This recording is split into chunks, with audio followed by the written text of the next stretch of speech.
Hello everyone. देखिए friends, यह कक्षा 10 की हिंदी का एक आदर्श प्रश्न पत्र मतलब मॉडल पेपर है। ये आपको 3 घंटे 15 मिनट इसको करने के लिए मिलेंगे और 15 मिनट जो दिए जाएंगे प्रश्न पत्र को पढ़ने के लिए दिए जाएंगे। तो शुरू में आपको मिलेगा खंड नंबर आ। जो खंड नंबर आ है ये होते हैं ऑब्जेक्टिव क्वेश्चन। और ऑब्जेक्टिव क्वेश्चन जो मिलेंगे आपको ये 20 नंबर के मिलेंगे। कितने के मिलेंगे फ्रेंड्स? 20 नंबर के। तो देखिए ये सारे के सारे पहले ही हम सोल्व कर चुके हैं, आप इनको याद कर सकते हैं। देखिए और समझिए और इनको आप याद कर लेना। ठीक है, इन्हीं में से बार बार रिपीट होते रहते हैं पेपर के अंदर। पहला क्वेश्चन है कि अभिमन्यु वध खंड काव्य के रचयिता कौन है? अभिमन्यु वध खंड काव्य के जो रचयिता है वो कौन है? तो आप देख लें इसमें से कौन सा होगा आपके अनुसार। बट इसका जो आंसर है वह है रामचंद्र शुक्ल। क्या है? रामचंद्र शुक्ल है। और दूसरा क्वेश्चन है कि मित्र निबंध के अनुसार विश्वास पात्र मित्र है। वो देखिए विश्वास पात्र मित्र का मतलब क्या होता है। पहला ऑप्शन है जीवन की एक औषध, जीवन की एक औषध। दूसरा ऑप्शन है जीवन का अमृत। तीसरा है जीवन का आधार और चौथा है पैरों में बंधी चक्की। तो यहाँ पर जो विश्वास पात्र का मित्र का जो मतलब है वो है पहला वाला ऑप्शन, जीवन की एक औषध, जीवन की एक औषध। तीसरा क्वेश्चन है कि सबसे भयानक ज्वर होता है। जो ज्वर होता है देखिए भयानक का मतलब होता है खतरनाक। पहला ऑप्शन है मित्रता। मित्रता तो खतरनाक होगी नहीं, ये तो अच्छी होती है। क्रोध, गुस्सा और कुसंग। कुसंग का देखिए सबसे जो भयानक ज्वर होता है वो कुसंग का ज्वर होता है। अब ये कुसंग क्या होता है? अगर कोई बुरी संगति में पड़ जाता है, बैड कंपनी में, और कोई बंदा है जो बुरे लोगों में रहता है तो वो क्या होता है? उसके लिए भयानक होता है। तो भयानक साबित होता है तो वो होता है कुसंग का ज्वर। याद रखें, इसी वजह से ऑप्शन नंबर सी इसका करेक्ट है। और चौथा क्वेश्चन क्या उसको समझते हैं। देखिए चौथे क्वेश्चन में क्या दे रखा है। चौथा क्वेश्चन है क्या है कि चंद्रगुप्त किस विधा की रचना है। चंद्रगुप्त जो है वो किस विधा की रचना है? वो है नाटक विधा की। याद रखें नाटक विधा की होती है चंद्रगुप्त। तो चंद्रगुप्त किस विधा की रचना है? वह है नाटक की। पांचवा क्वेश्चन है कि मेरी आत्मकथा के लेखक कौन है। जो मेरी आत्मकथा है ये किसने लिखी है? ये लिखी है डॉक्टर राजेंद्र प्रसाद ने। किसने? डॉक्टर राजेंद्र प्रसाद ने। ओके। छठा क्वेश्चन है कि रसो ग्रंथों की भाषा है। जो रसो ग्रंथों की, देखिए जो रस होते हैं इन ग्रंथों की भाषा कौन सी है? ब्रज भाषा है, अवधी है, डिंगल है, खड़ी बोली है। तो वह है डिंगल भाषा। और सातवां क्वेश्चन क्या उसको समझते हैं। देखिए सातवां क्वेश्चन दे रखा है इसके अंदर। देखिए सातवां क्वेश्चन है कि भक्ति काल की रचना कौन सी है। तो भक्ति काल की जो रचना है वो कौन सी है? साकेत है, लहर है, प्रेम माधुरी है, विनय पत्रिका। तो विनय पत्रिका होगी कि तुलसीदास की लिखी हुई है। तो तुलसीदास भक्ति काल के जो तुलसीदास है वो भक्ति काल के कवि हैं, इसी वजह से इसका विनय पत्रिका करेक्ट है। और सेकंड वाला क्वेश्चन है मतलब आठवां क्वेश्चन क्या है? तार सप्तक संपादक। आठवां क्वेश्चन है कि तार सप्तक काव्य के संपादक कौन है। जो तार सप्तक है वो किसने लिखी है? तो वो लिखी है सच्चिदानंद हीरानंद वात्स्यायन अज्ञे ने। तो इसका सी वाला ऑप्शन बिल्कुल ही करेक्ट है। और नवा क्वेश्चन है कि वन पथ पर कविता किस कृति से संबंधित है। जो वन पथ है वो किस कृति पर है? तो देखिए जानकी मंगल पर है, पार्वती मंगल से है, या रामाज्ञा प्रसून से है। तो वह कवितावली से। किससे है? कवितावली से। याद रखना वन पथ पर कवितावली से ली गई है। ओके, चलिए जो तुलसीदास के द्वारा लिखी है। और 10वां क्वेश्चन क्या उसको समझते हैं। देखिए 10वां क्वेश्चन क्या दे रखा है, इसको समझें।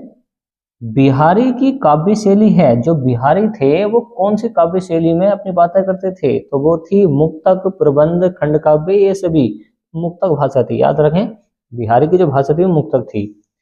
11वां क्वेश्चन है कि हंसी हंसी भाजे देखी दुल्हे दिगंबर को पहुनी। इसमें पूछा गया, लास्ट में जाकर पढ़े कि इसमें रस कौन सा है। तो हंसी हंसी, और हंसी हंसी से आपको पता चल जाएगा कि हास्य रस होगा। इसमें हंसी का बोध हो जाए तो हास्य रस होता है, तो आप हंसी हंसी से इसकी पहचान कर सकते हैं। 12वां क्वेश्चन है कि कोटि कुलिस सम वचन तुम्हारा पंक्ति में कौन सा अलंकार है। तो देखिए जिसमें बार बार आवृत्ति हो जाए वो अनुप्रास अलंकार कहलाता है। तो इस वजह से इसका क्या हो जाएगा? अनुप्रास अलंकार हो जाएगा। तो याद रखें इसमें कोटि कुलिस सम वचन तुम्हारा, इसमें अनुप्रास अलंकार है। और 12वां क्वेश्चन क्या है? जिस छंद के प्रत्येक चरण में एकमात्र समानताएं। देखिए 13वां क्वेश्चन है कि जिस छंद के प्रत्येक चरण में एक समान मात्राएं होती हैं, एक जैसी मात्राएं होंगी, जैसे 16-16 मात्राएं होती हैं प्रत्येक चरण में, तो चौपाई होता है ना वो, तो उस छंद को क्या कहा जाता है? तो उस छंद को क्या कहा जाता है ये हमें बताना है। वर्णिक छंद, विषम, देखिए विषम तो होगा नहीं, मुक्त छंद भी नहीं होगा, तो सम छंद होगा। और समान मात्राएं हैं तो सम छंद होगा।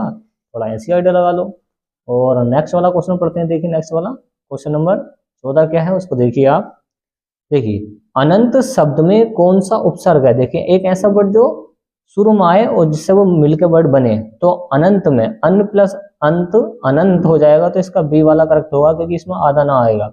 ये हलंत लगा हुआ है, हलंत का मतलब होता है आधा ना, तो यहाँ पर अनंत में अन्न क्या हो जाएगा, इसमें उपसर्ग हो जाएगा।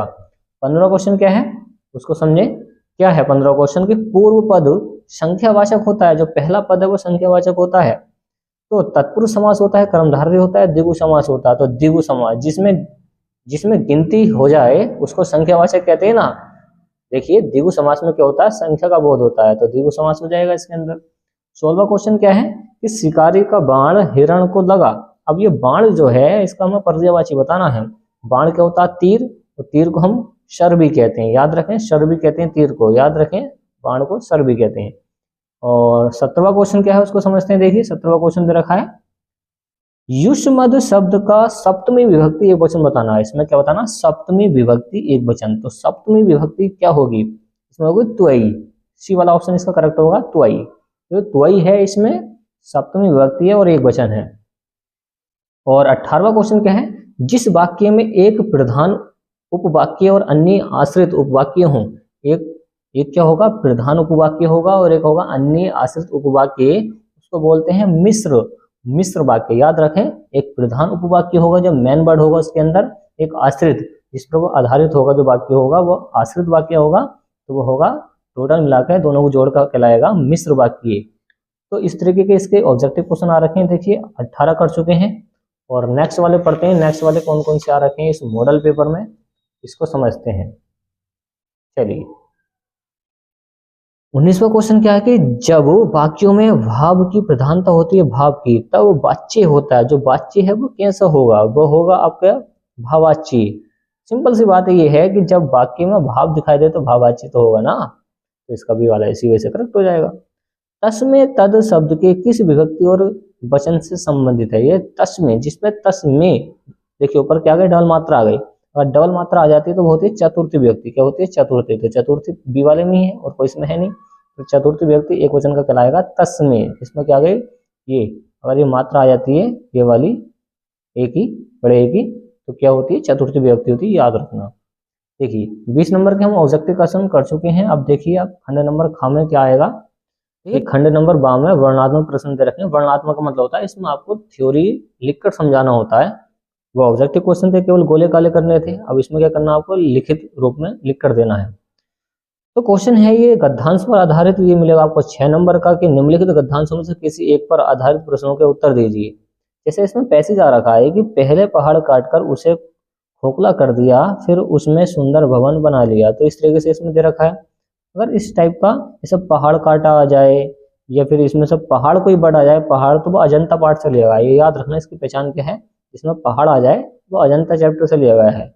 ओके, जिसमें मित्र आ जाए वो मित्रता चैप्टर से लिया गया है। ऐसे ऐसे वर्ड की पहचान कर लें, एक मेन वर्ड की पहचान कर लें किस चैप्टर से लिया गया है। तो इसमें पहाड़ आया है तो ये अजंता चैप्टर से लिया गया है। इसके जो लेखक हैं भगवत शरण उपाध्याय हैं, भगवत शरण उपाध्याय इसके लेखक हैं, याद रखें, और ये अजंता चैप्टर से लिया गया है। तो पहले वाले का क्वेश्चन हो गया। देखिए पहला वाला क्वेश्चन है कि उपयुक्त गद्यांश का संदर्भ बता दो। तो संदर्भ हम क्या लिखेंगे, लेखक का नाम, उसके आगे लिख दें भगवत शरण उपाध्याय, और पाठ का नाम लिख दें अजंता। तो इस तरीके से आपके 2 नंबर तो पक्के हो गए। बस आपको पहचान करनी है किस चैप्टर से लिया गया है। दूसरा क्वेश्चन क्या है कि रेखांकित अंश की व्याख्या कीजिए। तो आप लिखेंगे हेडिंग रेखांकित अंश की व्याख्या, फिर लिखोगे इस गद्यांश के अंदर डॉक्टर जो भगवत शरण उपाध्याय है वो कहते हैं कि, और फिर इसको घुमा फिरा के बना के लिख दें, बस ये इसकी व्याख्या हो जाती है। तीसरा क्वेश्चन है कि पहाड़ों को किस प्रकार जीवंत बनाया गया। तो जीवंत देख लें कहाँ पे वर्ड आया है, तो पहाड़ों को किस प्रकार जीवंत बनाया गया है वो इसी में से निकाल के रखा जाएगा इसका आंसर। तो यहाँ पर पढ़ें इसको। देखिए जहाँ खम्भों पर उभारी मूर्तें भीड़ से उठी, भीतर की समूची दीवारें और छतें चिकनी कर ली गई, तब उनकी जमीन पर चित्रों की एक दुनिया ही बचा दी। पहले प्लास्टर लगाकर आचार्य ने उन पर लहराती रेखाओं में चित्र की काया सृज दी। फिर उनके चेले कलावंतों ने उनमें रंग भरकर प्राण फूंक दिए। देखिए अब दीवारों पर इन्होंने क्या है कलाकृति करी है और उसमें रंग भरे हैं, तो इस प्रकार आप लिख सकते हैं। तो वो उन्होंने क्या कर दिया, उसमें जीवन फूंक दिया। तो इसका ये वाला आंसर हो जाएगा, लास्ट वाली एक लाइन जो हो जाएगी। यहाँ से लिख सकते हैं जहाँ से विराम हो। ओके, कहाँ से लिख सकते हैं आप अपनी तरफ से बनाकर लिख दें कि उन्होंने क्या है दीवारों पर चित्रकारी करी थी, इसमें कलर भर दिए और कलर फूंक दिए, मतलब कलर भर दिए जिससे कि वो हो गए जीवंत बना दिए, पहाड़ों को जीवंत बना दिया। इस तरीके से बना के लिखना होता है इसमें। ओके, चलिए, अगर आपसे ऊपर वाला नहीं आता तो आप नीचे वाला कर सकते हैं। यह एक नैतिक और आध्यात्मिक स्रोत है जो अनंत काल से प्रत्यक्ष या अप्रत्यक्ष रूप से संपूर्ण देश में बहता है। तो देखिए, ध्यान से देखें, इसमें देश आया है। अगर देश वर्ड आ जाए तो वो भारतीय संस्कृति चैप्टर का लिया गया है। इसका ही भारतीय संस्कृति चैप्टर का है। लेखक इसके कौन है? वो है डॉक्टर राजेंद्र प्रसाद। कौन से हैं? डॉक्टर राजेंद्र प्रसाद, याद रखें। और इसमें जो आपको शुरू में लिखना पड़ेगा, संदर्भ लिखना पड़ेगा। संदर्भ तो अभी बता ही दिया है। क्या लिखेंगे? पाठ का नाम लिखेंगे आप भारतीय संस्कृति, लेखक का नाम लिखेंगे आप डॉक्टर राजेंद्र प्रसाद। तो इस तरीके से आप इसका आंसर लिख सकते हैं। रेखांकित अंश की व्याख्या क्या लिखेंगे? डॉक्टर राजेंद्र प्रसाद इस गद्यांश में कहते हैं कि, इसी को लिख दें घुमा फिरा कर 2-4 लाइनें कैसे ही पकड़ के। और ग वाला क्वेश्चन है कि लेखक ने गद्यांश में क्या संदेश देना चाहा है? तो संदेश इसमें दिया जा रहा है देश के बारे में। तो इसमें से आप लिख देना बना के क्या संदेश दिया जा रहा है। इसको ध्यान से पढ़ेंगे तो सब आपको क्लियर हो जाएगा। देखिए, फिर दूसरा क्वेश्चन आएगा इसके अंदर खंड नंबर 12 वाले में से कि निम्नलिखित पद्यांशों में से, अब आ गए पद्यांश, अभी गद्यांश चले थे, अब आ गए पद्यांश। ये भी 6 नंबर का आएगा। निम्नलिखित पद्यांशों में से किसी एक पर आधारित प्रश्नों के उत्तर दीजिए। ये आ रखा है कि पुरुते निक्सी रघुवीर बधु धरी और दाय मग से डग है। ये जो लिया गया है, ये लिया गया वन पथ पर। वन पथ पर एक चैप्टर है जो लिखा है तुलसीदास ने। किसने लिखा? तुलसीदास ने लिखा है। तो देखिए, तो इसका एक आंसर तो ये हो जाएगा क्या कि चैप्टर का नाम, लेखक का नाम क्या है। ओके, तो आप ये लिख सकते हैं। इसमें कुछ क्वेश्चन आ रखे हैं कि सच्चे प्रेम की परिभाषा बताइए। सच्चे प्रेम क्या होता? आप जानते हैं कि सच्चा प्रेम क्या होता है, आप बनाकर इसमें लिख सकते हैं। और दूसरा क्वेश्चन है कि कैसा प्रेम निष्प्राण होता है? ये देश के लिए जो प्रेम होता है वो निष्प्राण होता है। गवाला है रेखांकित अंश की व्याख्या कीजिए। जो इसमें रेखांकित अंश की व्याख्या करनी है, जिसपे ये लाइनें खींचे हुए हैं, इसमें अपनी भाषा में बना के इसको लिखना होता है। तो बस थोड़ा सा आपको दिमाग लगाना है, इसी में से बना के लिख देना है। तीसरा क्वेश्चन है कि निम्नलिखित संस्कृत गद्यांशों में से किसी एक का संदर्भ सहित हिंदी में अनुवाद कीजिए। ध्यान से देखें, इसमें ये संस्कृत है, इसको हिंदी में अनुवाद करना है। तो इसके लिए आपको इसके वर्ड पावर याद होनी चाहिए या फिर डायरेक्ट इसको याद कर सकते हैं। इसमें आ रखा है ऐसा नगर भारतीय संस्कृति संस्कृत भाषा। ये जो दे रखा है केंद्रम स्थलीय, ये सारे के सारे क्या होते हैं? ये संस्कृत के वर्ड हैं। इसको आपको हिंदी में कन्वर्ट करके लिखना है। तो इसको लिखने के लिए पहले इसकी थ्योरी पढ़ लें, फिर आराम से इसको बना कर लिख सकते हैं। और आपसे ये नहीं आता तो ये वाला कर दें, एक द बहवा जाना। तो ये वाला जो रेलगाड़ी वाला आ रखा है तो ये वाला कर सकते हैं, ये भी आसान है। बस आपको पीछे से पढ़ने की ज़रूरत है इनको। अगर ये आपने पढ़ रखे हैं तो आराम से इसको थोड़ा बहुत बनाकर सोच के लिख सकते हैं। चौथा क्वेश्चन क्या है कि निम्नलिखित श्लोकों में से, चौथा क्वेश्चन क्या है कि निम्नलिखित श्लोकों में से किसी एक श्लोक का संदर्भ सहित हिंदी में अनुवाद करना है। तो हिंदी में अनुवाद कैसे करेंगे इसका? देखिए, फिर से इसमें एक श्लोक दे रखा है, हिंदी में इसको बनाकर लिखना है। ये भी आपको पढ़ने पड़ेंगे तभी हो पाएगा। और आपसे नहीं आता तो हम इस क्वेश्चन बैंक के सारे करा देंगे। आप कमेंट बॉक्स में बता सकते हैं कि हम इसको प्रोवाइड करा देंगे। अगर का नहीं आता तो खवाला कर लें। खवाला इसमें से ये वाला आ रखा है। और 5वां क्वेश्चन आ रखा है, इसको पढ़ें। 5वें क्वेश्चन में आपको क्या मिलेगा एग्जाम में? ये मिलेगा कि अपने पठित खंड काव्य के आधार पर निम्नलिखित प्रश्नों से किसी एक का उत्तर दीजिए। तो किसी एक का उत्तर देना है। तो यहाँ पर देखिए, ये मुक्तिदूत खंड काव्य के आधार पर आगा खंड काव्य आ रखा है। ये जो खंड काव्य है, ये जो खंड काव्य है, इसमें से आपको कौन सा करना है? खंड काव्य में से आपको जो करना है वो करना है फ्रेंड्स, देखिए खंड काव्य में से आपको करना मातृभूमि के लिए जिले के आधार पर बांटा गया। तो ये जो मातृभूमि के लिए आ रखा है खंड काव्य नायक का चरित्र चित्रण, तो आप चंद्रशेखर आजाद का कर दें। तो चंद्रशेखर आजाद का अगर आप ये लिख देंगे, उसका जीवन परिचय लिख दें चंद्रशेखर आजाद का, तो वो चल जाएगा इसमें। तो कुल मिलाकर चंद्रशेखर आजाद का इसमें चरित्र के बारे में बताना है। तो ये सेम टू सेम पूरा का पूरा जो मॉडल पेपर है ऐसे का आ जाता है, या तो कुछ हार्ड नहीं है इसके अंदर। तो बस आपको ये कर देना है। और छठा क्वेश्चन क्या मिलेगा उसको समझने के लिए, छठा क्वेश्चन क्या रखा है? निम्नलिखित तो लेखकों में से किसी एक लेखक का जीवन परिचय बताइए। देखिए 5 नंबर का आ रखा है। किसका आ रहा? 5 नंबर का। तो एक है लेखक का जीवन परिचय, ओके, एक लेखक का है और एक कवि का होगा इसके अंदर। तो लेखक आपको याद करने, देखिए एक तो जयशंकर प्रसाद का पक्का याद कर लें, ये बहुत आता है। और एक आचार्य रामचंद्र शुक्ल का याद कर लें, ये बहुत आता है। तो ये पहला वाला और तीसरा वाला जरूर याद कर लेना, ओके, इससे बच के कुछ नहीं जाता है। निम्नलिखित कवियों में से किसी एक कवि का जीवन परिचय दीजिए। तो जीवन परिचय कैसे देंगे आप, देखिए पहला रखा मैथिली शरण गुप्त वाला, दूसरा रखा गोस्वामी तुलसीदास वाला, तीसरा रखा ना देखिए तीसरा रखा रामनरेश त्रिपाठी का।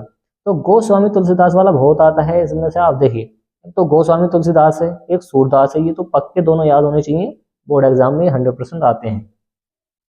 सातवां क्वेश्चन क्या है, देखिए सातवें क्वेश्चन को समझिए। सातवां क्वेश्चन क्या रखा है, अपनी पाठ्य पुस्तक के कंठस्थ किया गया कोई एक श्लोक लिखिए। अब देखिए कोई सा भी श्लोक लिख दें, श्लोक का मतलब होता है संस्कृत की 2 लाइनें लिखनी होती हैं, तो 2 लाइनें लिख दें संस्कृत की, वो श्लोक होती हैं। तो आप ये लिख सकते हैं, कोई सी भी अगर आपको 2 याद हैं तो उसको लिख दें। बंधन वरण वापी जय वाला लिख दें, बहुत आता है, मतलब काफी आसान है, आराम से लिख सकते हैं इसको, बंधन वरण वापी जय वाला। 8वां क्वेश्चन क्या है कि निम्नलिखित विषय पर पत्र लिखिए। अब देखिए पत्र आता है 4 नंबर का, पत्र आपको लिखना आना चाहिए, और ऑप्शन नहीं आता तो बता सकते हैं, हम इसको प्रोवाइड करा देंगे। निम्नलिखित प्रश्नों निम्नलिखित विषय पर पत्र लिखिए। तो पत्र है अद्वितीय सदन आजाद रोड प्रयागराज के रहने वाले देखिए प्रशांत हैं, अपने विद्यालय के वार्षिक महोत्सव के बारे में बताते हुए अपनी दादाजी को एक पत्र लिखना। तो दादाजी को पत्र लिखना है, इसके बारे में देख लेना आप। 9वां क्वेश्चन क्या है, उसको देखा कि निम्नलिखित प्रश्नों में से इन्हीं 2 प्रश्नों के उत्तर संस्कृत में दीजिए। तो संस्कृत में लिखने के लिए ये भी आपको लिखने पड़ेंगे, याद करने पड़ेंगे कि वाराणसी कस्य भाषाया केंद्रम अस्ति। दूसरा है कूप किमर्थ दुखम अनुभवती। तो इसमें से जो भी आपको याद हो उसको आपको हिंदी में ट्रांसलेट करके लिखना है। तो इसमें कितने तरह के, 4 तरह के, 4 में से आपको 2 करने हैं 2 नंबर के लिए। 10वां क्वेश्चन देखिए, अगर आपको पूरे नंबर लेकर आने हिंदी के अंदर, मतलब 90+ लेकर आने, ये 10वां क्वेश्चन नहीं छूटना चाहिए पेपर के अंदर। ये 10वां क्वेश्चन है, ये पक्का करके आना चाहिए। क्या है ये 7 नंबर का है, तो 7 नंबर बहुत होते हैं एग्जाम में, और ये है निबंध। और निबंध क्या होता है, बना बना के लिखना होता है। तो आपको भ्रष्टाचार की समस्या पर जरूर याद करना है, बहुत आता है, और स्वदेश प्रेम के ऊपर भी याद कर लेना है। बस अगर ये 2 याद कर लिए इसमें से, इसी से मिल जाएगा। और एक याद कर लेना आपको जनसंख्या वृद्धि वाला। तो ये सारे के सारे क्या हैं, ये निबंध है, और ये निबंध आपने तैयार कर लिए तो इसी से बच्चे कुछ नहीं जाएगा। तो हमने पूरे मॉडल पेपर को बता दिया है किस तरीके से इसमें आ रखा है। और जो पहले वाले जो खंड नंबर आ में थे ऑब्जेक्टिव क्वेश्चन, वो सारे के सारे आपको याद होने चाहिए। ओके फ्रेंड्स, तो उम्मीद है ये आपको मॉडल पेपर समझ में आया होगा। और आपको इसी तरीके के मॉडल पेपर चाहिए जो बोर्ड एग्जाम में आपका नंबर इंक्रीज कराएं, तो आप चैनल को सब्सक्राइब कीजिए और अपने दोस्तों में ये वाली वीडियो को शेयर कीजिए, क्योंकि उनका भी कुछ प्रॉफिट हो जाएगा, एग्जाम में नंबर बढ़ जाएंगे उनके। तो इसी वजह से उनके पास भी शेयर कर दीजिए। चलिए मिलते हैं कैसे नेक्स्ट वीडियो में, जो काफ़ी इंपॉर्टेंट होगी एग्जाम के लिए। Okay friends.